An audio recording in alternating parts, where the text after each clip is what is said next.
au nom puissant de Jésus, Seigneur, nous te remercions pour l'amour de Saint Jésus, pour la grâce, Seigneur, par laquelle cette grâce nous est apportée, la bénédiction et la purification d'eau de l'amour par l'eau spirituelle du Saint-Esprit, l'air spirituel du Saint-Esprit. Seigneur, vous êtes toujours capable de nous délivrer, de changer ce monde par tes pensées, de changer ce monde par lequel tu vis, Seigneur. Vous êtes capable de le faire parce que vous êtes Dieu. Pourquoi pas, Seigneur, vous avez créé ce monde et rien n'a existé, Seigneur. Rien n'a été, même nos cœurs n'ont rien fonctionné. Tous nos aspects physiques et spirituels n'ont jamais vécu. Mais aujourd'hui, vous êtes venus et vous avez créé ce monde. Par ton amour, par ton amour. Pas par les conseils de quelqu'un, pas par les conseils des anges, mais c'est par toi-même, Seigneur, Dieu le Tout-Puissant. Nous te remercions par cet amour. Seigneur, ton arrivée est notre célébration dans le royaume de Jésus-Christ, aux âmes dans les lieux très hauts. Que nous célébrons toujours l'amour de Saint Jésus-Christ, le royaume de Saint Jésus-Christ qui est venu sur la terre pour le mariage entre les royaumes de ciel et le royaume Congo, pour remonter, pour revêtir encore l'habit dans le royaume de David, qui est Juda, qui est le Congo, le grand pays Congo, qui est Africa Gloria, au nom puissant de Jésus-Christ, que nous déplorons cette victoire, Seigneur Jésus-Christ, par ta position, majesté. Nous positionnons en toi, nous tenons debout en toi, afin que, Seigneur, toutes les choses qui ont été maudites dans les sols du Congo, dans le cœur du Congo, au sein du Congo, à travers le monde, Seigneur, nous les détruisons au nom puissant de Jésus. Nous les détruisons ce lien. Nous détruisons ces captivités des animaux. Nous détruisons ceux qui sont devenus maintenant décraqués. Nous les détruisons maintenant. Nous détruisons les plans des diables. Nous détruisons les plans des sorciers. Nous détruisons les plans des mauvais. Les plans des gens colériques. Les plans des agresseurs. Les plans des vignerons. Au nom puissant de Jésus. Nous évoquons la puissance du Saint-Esprit. Par le nom puissant de Jésus-Christ, afin que tout soit restauré, afin que tout soit rétabli au nom puissant de Jésus, aux âmes dans les lieux très élevés, très étendus, très haut, au nom puissant de Jésus. Il n'y a que toi, Jésus-Christ de Nazareth. Il n'y a que toi, Jésus-Christ, le Saint-Dieu. Il n'y a que toi, le roi des rois, par la puissance du ciel. Que le nom de Jésus soit glorifié. Au nom de Jésus. Toi, malade, les nombres de maladies, dans vos cœurs, dans vos corps, dans votre environnement, nous les détruisons. Sors de là au nom puissant de Jésus. Sors de là au nom puissant de Jésus. Vous n'avez plus le droit. Ton temps est expiré. Malade, n'importe quelle durabilité, n'importe quelle dimension, n'importe comment, n'importe quoi. Tu n'as plus rien maintenant. Jésus-Christ de Nazareth, le Sauveur est venu par la rédemption du Congo, qui est Christ Jésus-Christ. Toi, malade, quitte ce corps, quitte leur maison, toi, le siège, les loges, les hôtels, plantés dans leur maison, dans leur corps, depuis les années, qui ne trouvent pas de naissance, qui ne trouvent pas de bébé, qui ne trouvent pas la paix, qui ne trouvent pas la solution, qui ne trouvent pas le travail. Maintenant, c'est fini cette malédiction. Nous les détruisons par le Père puissant de Jésus-Christ, au nom puissant de Jésus. C'est fini. Au nom de Jésus-Christ de Nazareth, c'est fini. Au nom puissant de Jésus-Christ, que la colère de l'eau de Juda se plante, s'applique par la puissance de Saint-Esprit au nom de Jésus. Alléluia. Par la puissance de la croix, par la puissance de l'autorité de la croix, par l'autorité suprême de la croix, que Jésus-Christ devienne le roi des rois, par la puissance du ciel et sur la terre, le royaume de Jésus demeure l'autorité principale au-dessus de toutes les autorités sur la terre, au nom de Jésus. Alléluia. Merci Seigneur, que tout cela soit restauré. Père majesté, tes enfants sont devant toi. Tes enfants sont devant toi parce qu'ils t'aiment, parce qu'ils te veulent, parce qu'ils veulent que vous leur touchez, vous leur consolez, vous leur montrez que vous êtes Dieu le Créateur. C'est vous qui les avez appelés de venir dans ce monde. Restaure-les maintenant. restaure la vie de l'Église, restaure la vie de l'Israël, afin que tout soit rétabli, afin que tout soit renouvelé, nouvel encore, au nom puissant de Jésus-Christ, dans le nom puissant de Jésus. Jésus-Christ qui est le Saint d'amour, qui est le Saint de la maison de Dieu, qui est le Saint du royaume, qui est lui-même l'arbre de vie, au nom puissant de Jésus-Christ, que nous te confessons, dans le nom de Jésus, que nous te remercions, que nous te bénissons, que nous te sanctifions. Merci Papa Jésus, dans le nom de Jésus-Christ. Amen, amen, alléluia. Amen, amen. Alléluia. Amen. Bon, tokoti mbala moko na prophétie ya Congo na biso, bandeko na nga na Yesu, en vérité o eza liloba ya Nzambe moko te akoki ko longola yango po ezali ye moko Nzambe aza koloba.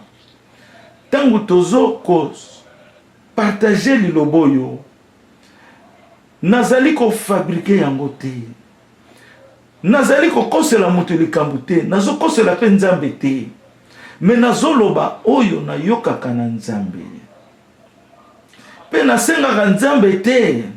Nzambe lobela biso boye te, ezali plan na ye ndenge Nzamba lobi. Nous ne parlons pas n'importe quel plan, mais nous parlons le plan de la vérité. La parole de Dieu est la parole de la vérité, comme le royaume de Dieu est le royaume de la vérité. Au nom de Jésus-Christ, tozala na kondima, tozala na kolinga, tozala na kosangana, tozala moko po tomona makasi ya Nzambe. Nzambe azotambola na biso na kolinga, Nzambe azotambola na biso na baye oyo balingaka ye, Nzambe azotala oyo balukaka ye bamonaka ye te, me Nzambe aza pembeni na bango. Bolingo ya Nzambe eza na peuple israélite nyonso. Ye moko apesi promesse, alobi bolingo na ngai Yesu ezali esika peuple israélite nyonso azali, po tosangana tozonga na pays natal, esika bolingo emonisami, esika kembo ya richesse ekomonisama, esika développement ekomonisama. Po Nzambe na kati na biso otoza libanda la libanda, atie mayele na bana na biso na bakoko na biso, po biso to fanda esika na mboko na biso, po to tonga mabele ya bokoko na biso Yesu ayaki. Na yebisa bino lelo, tolongo na ba présidence na mitema na biso, que Jésus-Christ azali Nzambe ya mindele, que Jésus-Christ azali Seigneur ya mindele, Jésus-Christ azali sauveur ya mindele, ou bien ya barasi mususu. Jésus-Christ, il est venu pour la maison de l'Israël d'abord. Tolobaka likambona l'air nyonso, ba rasi mususu, ba ekolo mususu, ba yambi Yesu po ba yoki ye. Ndenge femme samaritaine yambaki Yesu po a découvrir qui est Jésus. Nzambe alobite na liloba ya Nzambe ke bato bakolinga Yesu soki baza ba Israelite te, bakoyambaka Yesu te. Nzambe alobi yango te. Mais Nzambe alobi oyo nyonso akoyamba Yesu, ye pe akoyamba ye. Tozongi na sujet na biso. Sujet toza nango. Toyebaka ke biso ba Congolais RDC, nous sommes les principaux de l'Israël Juda. Nous sommes Juda. Nazongi lisusu ba prédication Nzamba pesa biso. Nzamba tuni biso. Quelle est l'identité du Congo RDC? Yemoko à répondre, l'identité du Congo ezali ne Congo. Atuni lisusu, quelle est l'origine du Congo? Yemoko à répondre, l'origine du Congo c'est le bas Congo. Nzambe asali likambo nyonso à partir ya bas Congo. Asali création à partir ya bas Congo. Pour bas Congo ezali siège ya Nzambe na mokili mobimba. Na ngina lobelo na lobate. Nzambe alobi tangu tokozongaka na Congo. À partir ya bas Congo ekotika la noyau central ya likolo pe na mabele ndenge Nzambe a se positionner. étoile du ciel ekomonana na likolo na Bakongo pe ekomonana na mabele na Bakongo pe Nzambe alobi mabele ya Bakongo liboso alobaki Congo nyonso ezali développé Congo nyonso ezali richesse aye na côté ya or alobi or na mabele ya Bakongo or ezali na mabele nyonso ya Bakongo mabele ya Bakongo nyonso wana ezali or au nom de Jésus-Christ de Nazareth bandeko na biso nazolo bango na français te nazolo koloba yango na anglais te nazolo bango na français po matoi na biso efungwama parce que Nzambe ati valeur ya Congo na kati na yo moko na moko toza na valeur ya Congo soki valeur na yo ezali F ezali E ezali A yo zali l'étranger Congo moya la mukezate parce que tu caches la valeur du Congo en toi au nom de Jésus ozako bomba valeur ya Congo epai na yo mais tandis que Congo a besoin valeur nyonso ya Nzambe oyo ekomamaki na moto nyonso ekutana ensemble po ezala noyau principal de la vie yango na bandeko na biso tozonga bon wana eza kaka introduction po toyeba ke nous sommes de Jésus-Christ kombo ya Jésus ezali Congo yango ezali royaume Congo elingo loba royaume Congo royaume de Jésus-Christ Maman Ansila azoki révélation Nzamba apesi carte alobi esika ya afandaka na kombo mbanzanti kikongo na ngeza mo mubulo mbanzanti nti elingi koloba nzete mbanza elingi koloba mboka ou bien religion ou bien royaume mbanza nti ezali nzete Nzete ezali plante wana nde ezali Jésus au nom de Jésus donc c'est quand Nzambe afandaka apesi carte les ont mentionné tina niveau ya Kabinda fait zonga na Congo ezu quelque part Brazzaville ezu pe Angola muke yangona omoni ke Nzambe alakisi biso siège na yangona omoni voyage nanga na okendo fanda na Bakongo Nzambe sa alakisi biso ndenge pa inga na kozala pe Nzambe sa lobi biso village David awutaki na Bakongo Nzambe lobi esa na loba ngombe na français Nzambe lobi le cercle des royaumes de David ezobanda à partir ya Sonabata tina Songololo mais lelo famille David etonda Congo mobimba yoza muluba ozoye bateko utaki ba Congo yoza muswahili ozoye bateko utaki ba Congo makila na yo utaki kuna po ozali famille Jida ozali famille Jida yamona Congo Nzamba bengaka Congo David yamona Nzamba loba nanga soki atali David fa assiste kaka Congo sofa akokisa likambu ya Congo parce que apesa ki promesse na David promesse wana il faut un marché faut ezali il faut ekokama par la grâce soki Nzamba lobi eza par la grâce biso nde tolobaka par la grâce po tozwa wa Nzambe po Nzamba kokisa mais soki Nzamba lobi na ba musulman balobango inshallah soki Nzamba lobi eza par la grâce eza inshallah te bona na malamu soki Nzamba lobi ba dessin na ye ba désir na ye maloba na ye ekokisamaka eza par la grâce po yembo kaza grâce ya libela yembo kaza azali complétion donc azali accomplissement ya nyonso na nyonso tango Nzambe azoyembela nga nzembo yo ozali nyonso ya nyonso na mokili to comprendre nzembo wana te nzembo ezali soki yo yambi Yesu oza na mokili nyonso eza na yo okozanga keloko moko te mais biso ba Congolais tozo souffrir pona nini Nzambe aloba na mama moko asenganga na sambela pona ye kombo kote na yebisu te Nzambe alobi soka zo souffrir pona eza biloko misatu to mina alobi azabi yoka bilanda bizwazwa ya bikota mine wana nde ebebisa ye azo souffrir mais Nzambe asalisi ye Nzambe yebisa ye étoile du ciel eza kaka moko na tindi na mokili ekozalaka mibale te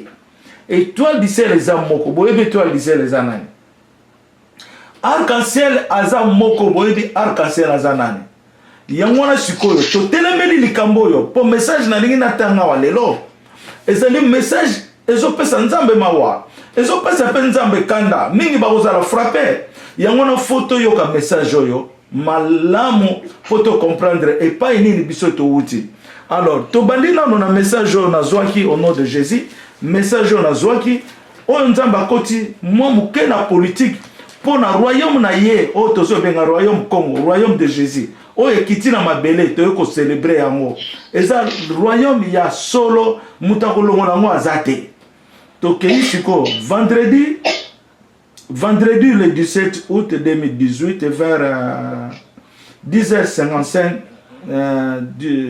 de la nuit nayoki nzambe alobi nani moto akoya mpona koloba ke ye azali président donc mpona nabongisa lingala na nga bien nani oyo akoya na Congo mpona aloba ete ye azali président nani nzamba tuni question bolanda ngai nani oyo akoya na Congo aloba ke ye azali président nani na pesi réponse azate soki nzambe atuni yango nzamba alingi mutu atelema aloba ke ye akoya akozala président bongo akokutana na liloba wana message ya liboso message elandi oyo na sikoyo oyo soki oye na esika oyo mai ya purification mai ya molimo ezali pena esika mapamboli ya huile d'olive mafuta ezali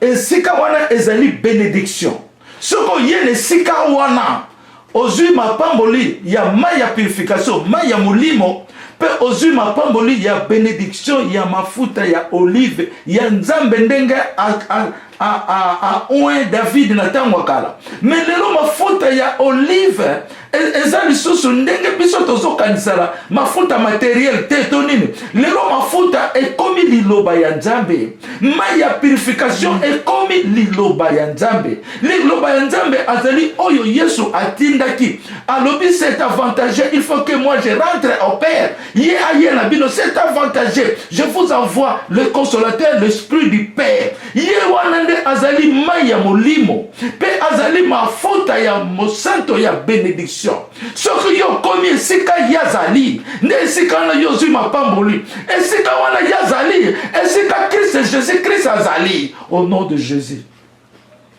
tokei sikoyo na révélation mosusu awa tozopesa message lokola tolobaki yango hier ezalaki message ya papa André wana ezotala biso na bana ya royaume mais tokoloba ngo comme témoignage po boyebaki ba représenter ya nzambe oyo baza koyoka lilobo oyo butuna moi oyo ma bazo na bolingo baza na bango mingi te biso totalaka na biso nombre ya baview na bavideo te biso totalaka kaka mitema ya bato po nzambe atalaka mitema nayebisa bino lelo eza na ndeko na biso moko nayebi te papa André Soga aza kase makasi nayebi te position na ye eza ndenge nini atémoigne yango bo comme ça aloba ngo comme ça topesa réponse nango ou bien nga naloba na place na ye papa André oui papa okoki naloba po oza kase bon papa André apesi ngai permission naloba papa André aye kolota ndoto na kati ya ndoto na ye azalaki na classe moko eza mindele na mindele professeur aza mundele ba étudiant nyonso baza kuna baza mindele sikoyo professeur ayoki telefone eleli telefone ntango eleli professeur azwi telefone ayoki mutu atuni ye question quelles sont les 3 fonctions du royaume de Dieu professeur ye moko mundele akoko répondre te professeur atuni na bana classe bazotuna question moko awa quelles sont les 3 fonctions du royaume de Dieu nani akoko répondre na question wana papa na biso André oyo afandi na Suède azalaki na kati ya classe wana atelemi alobi je vais répondre à répondre alobi les trois fonctions du royaume de Dieu par son règne, par son autorité et par ses fonctions. Ah, sikoyo professeur ayoki na téléphone ba yebisi yaka ko solola benga mutu na répondre bien na solola na ngai moko sikoyo na téléphone. Papa André ake na téléphone azui téléphone ayoka papa elinzeza mutu abengisi kutu papa ayoki papa elinzeza azoseka na ye asepeli na ye donc asepeli na question wana à répondre parce que ceux qui a sepelé na ngote alingaki ko bengisa ye na téléphone te. Amen. Alors donc azui test na test oyo ye azwaki sikoyo papa André abengi ngai azwaki yango na yebite ba heure ne pas elanga ezalaki na ba 4h 5h du matin ntango abengi nga azoyebisa nga elingi oloba nini prophète ngai nayebisa na korépondre oyo après mais napesaki réponse moko boye ngai nalobi lokola orépondre na question wana et cela veut dire que enseignement yo ozwaka na kati ya royaume nzambe agracie yo nzambe apamboli yo okomi meme pembe na nzambe parce que babengi yo ya tina téléphone. Donc le fait que y a la téléphone donc okomaki pembeni ya Jésus-Christ donc ezalaki papa elinzesa te mutaza oswana yo mais ezalaki Jésus-Christ ndazo ki forme na nga elongi na nga po Yesu alobi na ye na kombo ya elinzesa azosala na musala na ye na kombo ya elinzesa mais par le nom de Jésus-Christ de Nazareth parce que azu image na nga pesa na kombo pour te comprendre à travers te.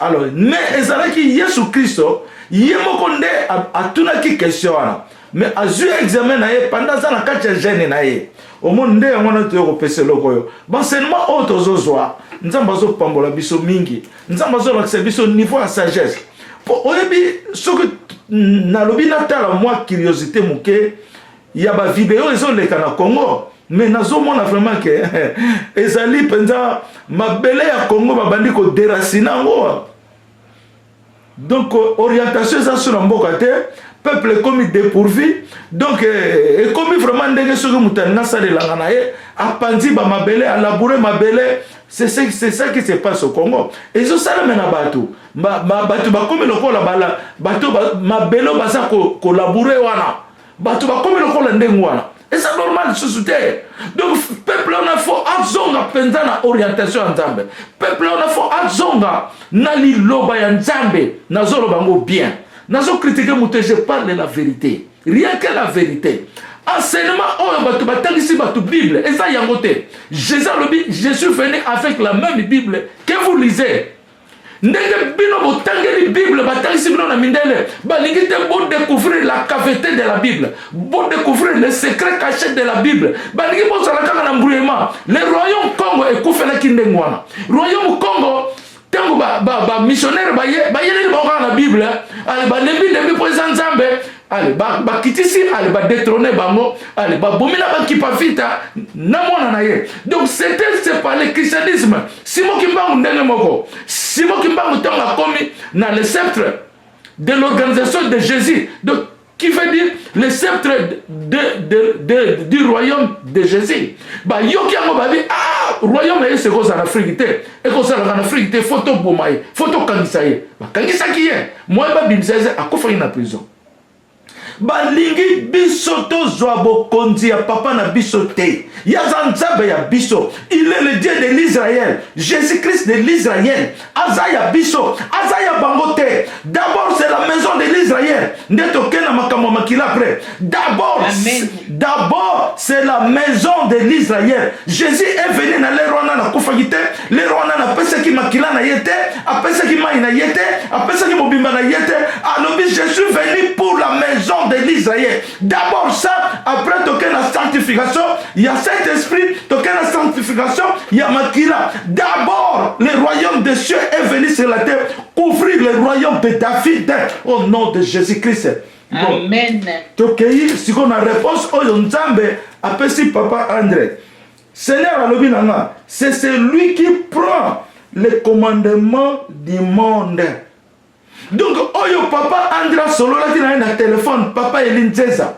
Yende azako zwasikoyo mibeko ya le commandement ya mokili mobimba. C'est celui qui prend le commandement du monde. Yende azako zwa et pas ordre zo uta na le roi Jésus-Christ. Yende azozwa mibeko ya commandement ya mokili pona adresser yango na mabele oyo. Étoile du ciel ekotika la kamoko. Nzamba lobi Congo ndenge na simbi yango lelo po bino bozo mona ngote po bolingi ko landa te. Bolingi bozala toujours bo mona ngolo kola magie. Eza magie te. Eza valeur ya Nzambe, munene Nzambe. Nzambe aza impressionniste te. Nzambe aza créateur. Nzambe aza amour. Nzambe aza volonté. Nzambe azali ko dépendre na biso. Po asali biso alingi biso. Nzambe aza impressionniste lokola Satan te. Ba yebisa bino ba biloko lukuta. Non. Yamona Nzambe a répondre, c'est celui qui prend le commandement du monde. Oyo papa André a solo la kinaye. Si vous toquez la page lundi le 20 août 2018, vers 5h du matin, au nom de Jésus, le Seigneur a dit, ainsi parle l'Éternel. Nzambe alobi, est-ce que bozali ko mona yango likambo yako sakana? Alobi, ainsi parle le Seigneur, bozo mona ngo eza likambo yako sakana. Nazo répéter en ta trois fois, Nzamba alobi, oyo ya lobaka, ainsi parle l'Éternel. Alobi, ainsi parle l'Éternel. Bino bozo mona ngo eza likambo yako sakana. Oyo basakana nango, ba continuer kosakana nango. Mais Nzambo esa kiti na royaume na ye. Po Nzambo zolo bozo mona ngo eza likambo kosakana. Bozo mona ngo eza lukuta. Bozo ndimango te. Bozo mona ngo eza liyoto. Mais bosala erreur te. Na continuer. Je te bénirai. Nzambe wana zoloba. Je te bénirai. Je te donnerai. Est-ce que ekokisami ata likambo moko te? Nzambe na Bible alobi yango mingi.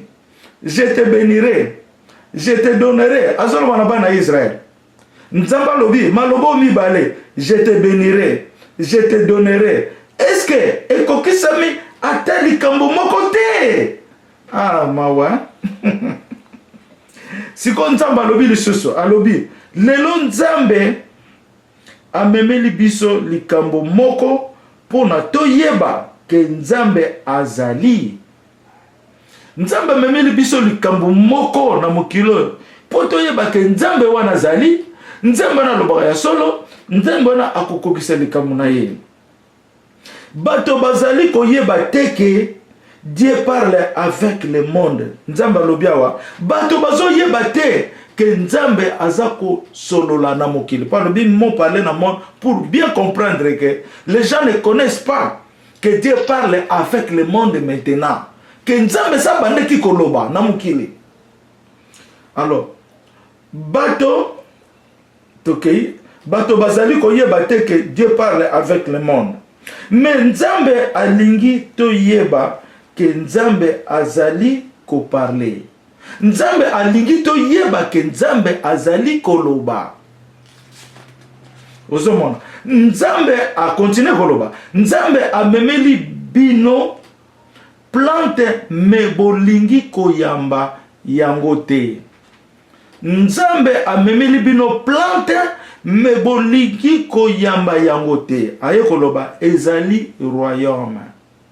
Plante wana ezali royaume. Oyo Jésus alobaki. Amen. Oyo Jésus alobaki. Je suis venu sur Emmanuel de planter une autorité. Na mona plante wana za nzete arbre e bandi na mabele tina simi ya ciel munene ndenge wana na mulai. Plante wana Nzambe amemeli biso na mabele oyo. Nzambe alobi plante wana nzete wana ezali royaume. Ya wana Nzambe alobi na mwa liboso alobi je bénirai. Je te bénirai, je te donnerai. Et kokisami ata likambo moko te. Yamona lobi ke na memeli bino likambo moko ezali plante. Oyo ezali royaume. Na kati ya plante wana Jésus azali na kati na yango. Donc lelo nzambe a précisé valeur ya plante arbre wana. Donc arbre wana ezali royaume, ezali Emmanuel. Na kati ya Emmanuel, Yesu azali po Emmanuel azali plante, azali temple ya Jésus au nom de Jésus-Christ de Nazareth. Amen. Est-ce que tu as comprendre le cambo? Est-ce que tu as saisir yango? Plante oyo ya memeli biso kombo nango royaume. Na kati ya royaume wana Yesu afandi na kati na yango. Après Jésus-Christ aye koloba, le roi Élie Nzeza assis sur son trône. Amen. Le roi Élie Nzeza assis sur son trône. Donc Nzambe ayeki koloba lisusu ke natindi yo na maboko na bango. Ozala kati ya maboko na bango, mais Nzambe asepeli te. Donc Nzambe azomona atindi royaume na ye, mais peuple congolais bazo yambango te. Na surtout na question, oyo nga na tuni par la chair, pour Nzambe changer la plan na été. Nzambe a changé la plan na été. Na yebisa bino en vérité. Nga na zana kati ya révélation ya Nzambe. Makambo mabele na yo kaka pasi ezoleka na miso na nga. Mais en vérité, makambo mabele nazala mosontina te. Nazala makambo likolo. Po na likolo pe na vivaka. Na likolo na sala ba messe. Na ngina pesa so bonne nouvelle. Bonne nouvelle na ngina na pesa Nzamba lobi azomema biso, amemaka ngai, aformaka ngai na forme ya nouvelle catholique, renouvelée. Parce que catholique ba yeba ki ba secret Nzambe, ba yeko bebisa ngona magie na bikeko. Yango na ebomaki église romaine. Mais ba yebi ba image Nzambe parce que ce sont les images oh Nzamba zola sanga. Nzamba la kisinga église otokotonga na Congo. Eza église ya munene. Pe eza église oyo Nzambe atie yango na ndenge kaka ba église catholique ezalaka. Mais eza na forme ya vérité o eza na likolo ndenge eza na mabelete. Ndenge oyo ba église catholique bazo tia bikeko eza yango te. Bazo sambela ba livre mususu eza yango te. Ba prière moko spéciale oyo yebani te. Alors Nzambe azongisi église na ye parce que Nzambe aza na besoin ba disciple na ye basalaka messe devant son trône. Nzambe alingi amona kembo ya louange devant son trône. Ezalaka lisusu te. Nzambe ayokaka biso kwa na bolingo atalaka mitema na biso. Nzambe azosepela. Mais Nzambe alingi peuple na ye bakoma tina niveau trône na ye. Ngai moko namonaka naza devant le trône de Dieu. Nasalaka ba messe devant le trône de Dieu. Nasombi ba mine, nasimbi ba minda na gauche na droite na gauche eza na trois lumières mais en gloire eza ba minda o epelaka ya courante mais opela na gloire ya Nzambe yango na salaka nango messe devant l'Éternel. Et puis Jésus tango amimonisami liboso na ngai amimonisami na forme ya papi ya mokili mobimba anati nyonso ezalaki pembe, sceptre pembe, bateau pembe, ekoti pembe, soutane wana ya nyonso eza pembe. Jésus aye na kokamwisa mokili oyo ezala te. Au nom de Jésus-Christ. Eloko lisusu na ngina loba Nzambe azoloba na ngai lika mususu azorapele ngai awa na loba ngwawa poto sisa na video oyo nakena likambo ya livre. Likambo ya livre eza très important. Nzambe alakisi nga image ya livre. Alobi yoza livre wana. Na kati ya livre wana alakisi nga croix ya pembe. Alobi na kati ya livre wana croix wana eza nga Yesu. Mais yozali assemblage ya livre wana. Soki batu bafongoli livre wana bakoyoka nga Yesu nazosola na bango. Siko question batu bakofongola livre ondene. Batu bayoka Élie Nzeza. Likambo Nzamba ngoloba na ngai parce que Nzamba alobi sikoyo azo parler na monde. Asaba liko parler na monde mais batu bazoyeba te. Jésus a parlé. Moi Dieu, je te parlerai toi Élie Nzeza et toi tu parles au monde. Nana kolobaka na yo zoloba na mukili. Nenga lobaki yango pe na Moïse. Et puis alobi na ngai. Alobi je te ferai exceptionnel ndenge na salaki na Moïse. nakanisi bandeko na ngai Kongo sa biki na ye mais to sepelisa nzambe azomona ke bozo yoka yete nzamba lingi ke peuple israélite boza ba israélite d'origine na lali ba video mususu lobi na butu poko ka sesenera lingi na tala kaka na kijosite mais nazomona mutu azoloba ke nzambe a changé ki lokola bana Israël bayoka kite nzambe azui position na ye mususu alongoli bango ale azui Israël wana aye kotia na Congo. Oh makambo lokuta oyo wuti wapi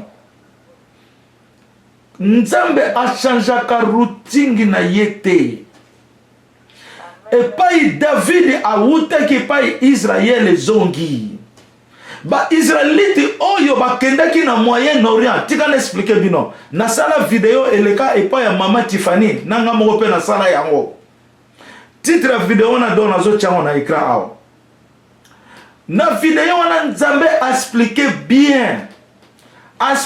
bien nzambe alobi na ngana loba ngo sikoyo expliquer bien alobi après l'exil wana to bandi séance ya exil na kena no ndenge Israël ezalaki fondé te to kena séance ya après exil ba Israélite nyonso ba panzanaki donc tango ba ken exil wana ba panzanaki po ba guerre ezalaki mingi nzamba panzaki bango même Jérusalem Jérusalem ekotikala ka mabanga na mabanga ekokisamaki bakendaki bapanzanaki na période ya Daniel nzamba Daniel a découvert ki message oyo après 70 ans ba Israélite faut bazala libéré na Babylone sikoyo tango bazaki libération na leru wana bazongaki lisusu na terre ya Israël wana susu te bazongaki susu te bapalanganaki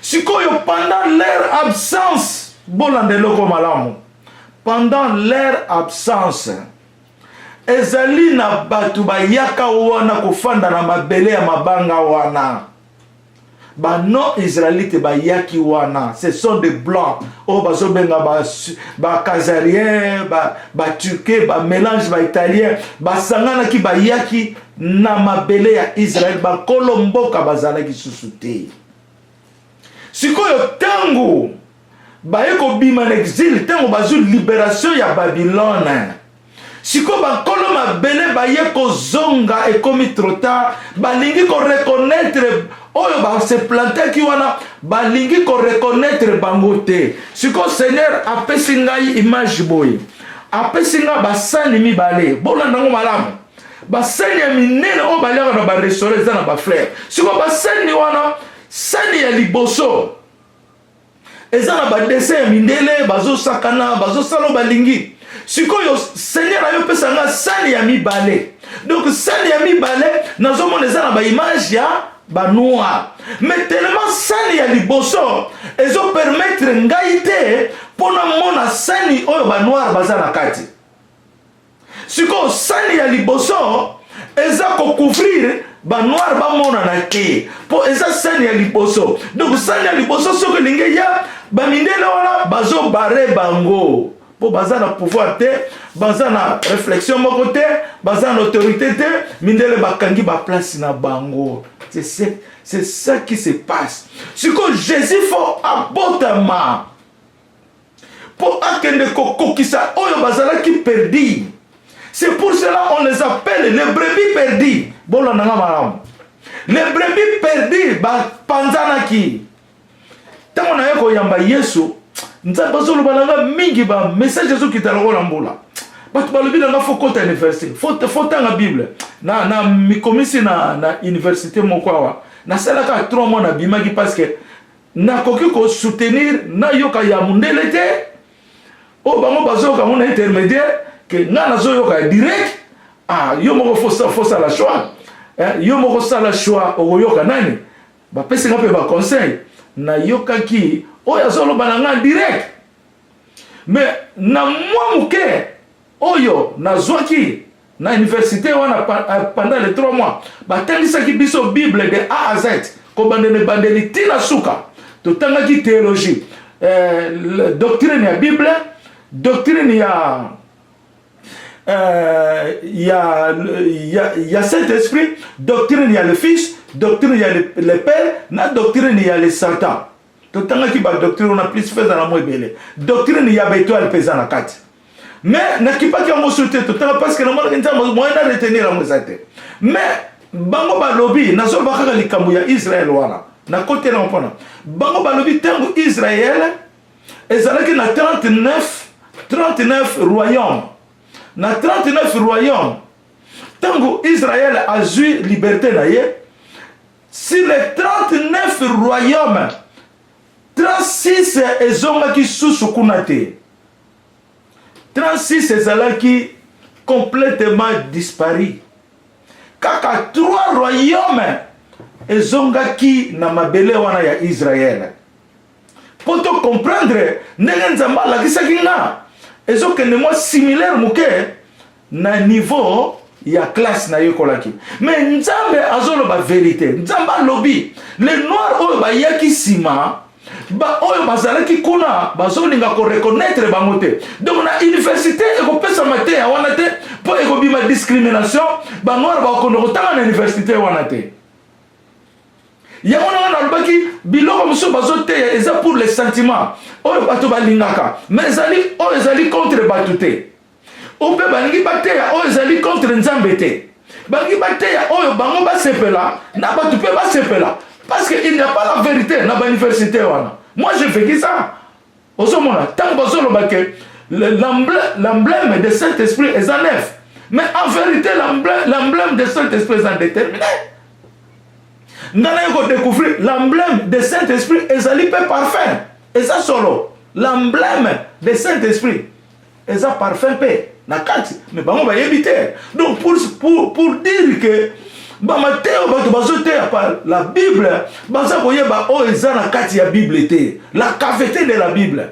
Ce qui moutelelo a vu inspiration nzambe na pamboli mutu wana po nzambe abimisi secret. Mais en vérité, Bible il faut décoder yango. Bible il faut molimo santo ala disayo. Mais nous avons la cavité de la Bible. Yango wana to yebi ke elinzeza aza arc-en-ciel. Yango wana to yebi ke elinzeza aza étoile du ciel. Yango wana to yebi la naissance de Jésus-Christ a botamaki le 8 janvier. Yango wana to yebi date. Il y a Saint-Esprit. Ezali le 23 août. Donc, to yebi bolingo ya nzambe ekiteki na le 16 janvier. To zape na badati mususu. To yebi lisusu ke elinzeza abotamaki le 21 juillet. Ezali jour nzamba proclamaki jugement. Jugement cosmique, tourment cosmique. Osomona. Donc, na botama na date wana. Donc, ngai na botama na date ya jugement. Alors, dengo osomona ke Jésus peut aller la date de l'alliance Nzambe.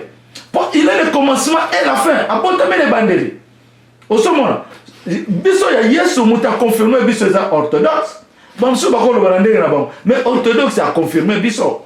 Au moment bon nazongi na likambo Israël. Likambo ya Israël wana ba noir bazongaki na mabele na bango. Mais balinga qui ko reconnaître bangote. Yangona tango Jésus abotami na mabele ya Israël. Yangono monike azalaki na kanda. Ba disciple bazalaki na kanda. Pona nini bazalaki ko reconnaître bangote et comment ki lokola double camp na kati ya Israël wana. Israël tozobenga na Moyen-Orient et pas Yesu abotamaki. Bamsu balobi Yesu abotamaki. Kunate ça je ne sais pas. Nzambe na yebisinga wana te. Nazoloba oh naza na connaissance nango osomona. Alors sikoyo ba noir ndenge nzamba la kisinga sani ya mibale ezaki ba noir mais nazoko komona image ya ba noir te parce que sani ya liboso eza mindele ba bloqué donc ba zui terrain nyonso to ke sikoyo na Apocalypse Révélation 3, verset 9. Jésus a l'obaki na l'air wana. oyo bake ba Satan bazosambela na synagogue ya Satan bazali ko prétendre ko bake baza ba juif mais ils ne le sont pas, ils sont des menteurs bakoya ko fukamela devant bino pona bayeba ke nga Yesu na lingaka bino parce que bazwi biloko nyonso kombo Israël mais ils ne le sont pas bazali ko reconnaître ba noir wana te na kati ya vidéo wana Jésus alobi na ngai qui sont les Israélites? Ils sont les peuples noirs, peuple bantou. Soit des peuples bantou, peuple noir. Voilà. Peuple noir, peuple bantou. Donc, bazali nango bandombe, oyo bazali bantou. Bango wanande bazali ba Israélite d'origine. Au nom de Jésus.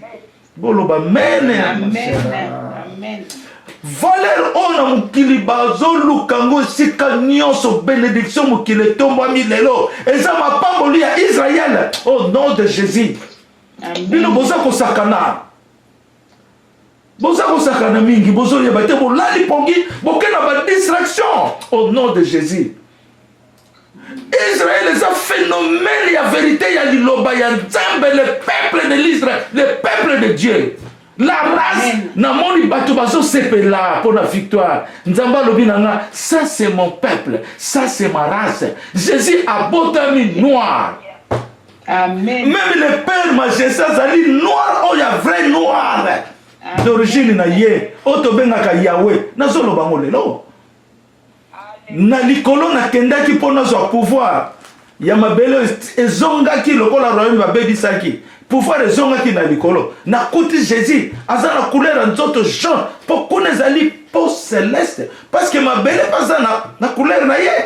Tango ye na mabele ozape na couleur ya mabele. Tango za na likolo ozape na couleur ya likolo. Makambo ya likolo eza likolo. Toza ndenge moko te. Na mona kiti na nga ya ndako na paradis 40 mètres na trône ya Jésus. Mais kiti wana awa ipa na ngeza rouge. Mais na likolo koma pembe. Donc na likolo ezali pembe, ezali or. Alors au monde que Jésus na côté que bilongi ngala teli na yoko tala ta on a longa na révélation. Na teli longa na oh. Bilonga on a mona pas Jésus.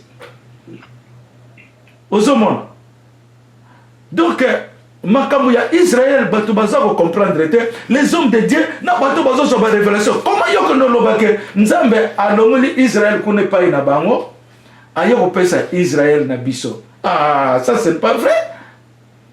Sikoyo bango tunanga question. Bango ba koma ki kuna ndenge. Parce que basalaki na captive na Égypte. Siko na captive na Égypte, ba wutaki na poto po ba koma na Égypte. Ba wutaki na Afrique kakati. Lokola bango moko bazoki ba trouble na Afrique centrale, ba panzeni ndo Nzamba a panzi bango ba Égyptien pe basalaki ba noir. Al Égyptien pe basu bango, al ba captiver bango. Bongo sikoyo ba lobake, Nzambe alongoli non. Et puis Israël, na niveau ya puissance israélite, et comme qui na Moyen-Orient, et comme qui na côté ya mabele Arabie Saoudite.